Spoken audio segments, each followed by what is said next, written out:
나와 있는 회사들 보면 예비 창업 패키지, 초기 창업 패키지 등등 4천, 5천, 7천, 뭐 1억 이런 식으로 지원받아서 빠르게 시제품과 첫 매출을 동시에 달성을 했어요. 청년 사업자라면 한 번쯤 이런 생각 해봤을 겁니다. 그 정부 지원 사업 이거 너무 어려워 보이고 나는 해당 사항 안 될 것 같은데, 아 나도 아이템은 있는데 이게 내 사업이 진짜 지원 사업에 선정될까? 이거 궁금한데, 이런 고민 말이죠.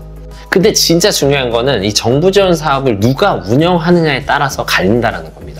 정부 지원 사업은 중앙정부만 있는 게 아니에요. 지자체, 그 외에 민간 기업, 재단과 같은 곳에서도 이런 정부 지원 사업과 연관돼서 사업 공고를 냅니다. 이걸 모르고 무턱대고 준비하면 이 방향이 완전 어긋날 수밖에 없겠죠. 그래서 오늘은 그 차이를 명확히 좀 정리를 해보고요. 어떤 아이템과 사업 계획서가 각 지원 사업에 맞는지 실전 기준으로 풀어볼게요. 중앙정부, 지자체, 민간 이렇게 세 가지 축으로 나뉘어진다고 했잖아요. 먼저 중앙정부 한번 알아볼게요.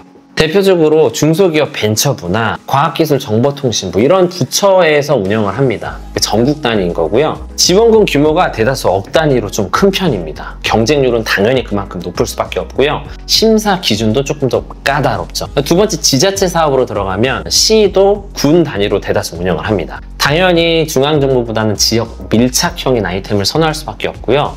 경쟁률 높긴 높지만 비교적 중앙정부보다는 낮습니다. 사업자 공고를 보시면 보통 특정 어느 지역에 사업자를 가지고 있는 업체만 지원할 수가 있어요. 예를 들어 군산이라고 하면 군산시에 사업자를 설립할 사업자만 해당 사항이 되는 거죠. 금액은 보통 5천을 넘지 않지만 경쟁이 낮은 만큼 사업자분들한테 도움이 되실 수 있어요. 그리고 세 번째, 민간 주관 사업이라고 했는데요. 민간도 정부하고 같이 힘을 모아서 정부 지원 사업에 참여를 합니다.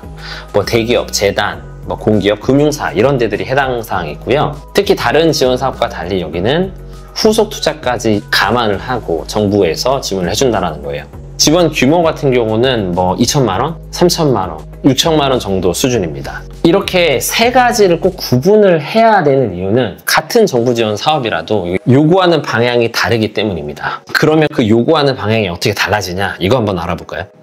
다시 말하면 이들이 말하는 좋은 사업이라는 기준이 달라진다는 거거든요. 먼저 중앙정부는 기술성, 혁신성, 일자리 창출 이런 전국 확대 가능성까지도 봅니다. 글로벌 진출까지 포함을 해서요. 두 번째, 지자체의 경우는 글로벌 진출까지는 크게 고려사항으로 보지 않아요. 하지만 그 로컬 자원을 얼마만큼 잘 활용하는지, 지역 경제에 얼마만큼 이바지하고 활성화시킬 수 있는지 이런 거 중심으로 더 평가가 되죠.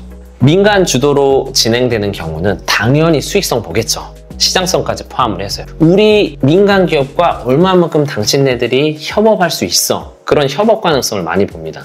자기네들이 투자할 것까지 염두를 하기 때문이겠죠. 지금 얘기 좀 복잡할 수 있어요. 좀 예시로 이야기를 한번 해볼게요. 가장 쉽게 그냥 카페 창업이라고 생각을 한번 해보겠습니다. 이 세 가지 방향에 따라서 각각 카페 창업이 다르게 분류할 수가 있거든요. 중앙정부에 지원한다 그러면 제목부터 이렇게 바꿔야 됩니다. AI 추천 시스템 기반 스마트 카페.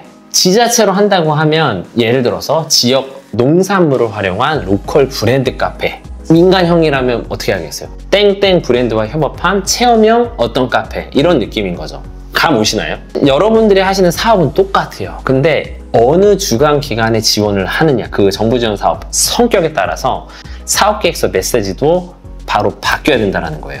왜냐하면 심사위원이 보고 싶어하는 관점이 다르기 때문입니다. 여러분들이 간단하지만 이 핵심 포인트를 몰라서 떨어지는 경우가 많습니다. 그리고 정부 지원 사업을 활용했을 때, 그렇지 않았을 때 한번 비교 한번 해볼까요? 제 생각은 성장 속도가 좀 완전히 다르다고 생각을 해요. 정부 지원 사업을 초기에 활용한 회사들은 당연히 자금 여유가 생기겠죠? 제품이나 서비스 개발 속도가 훨씬 빨라질 수밖에 없습니다.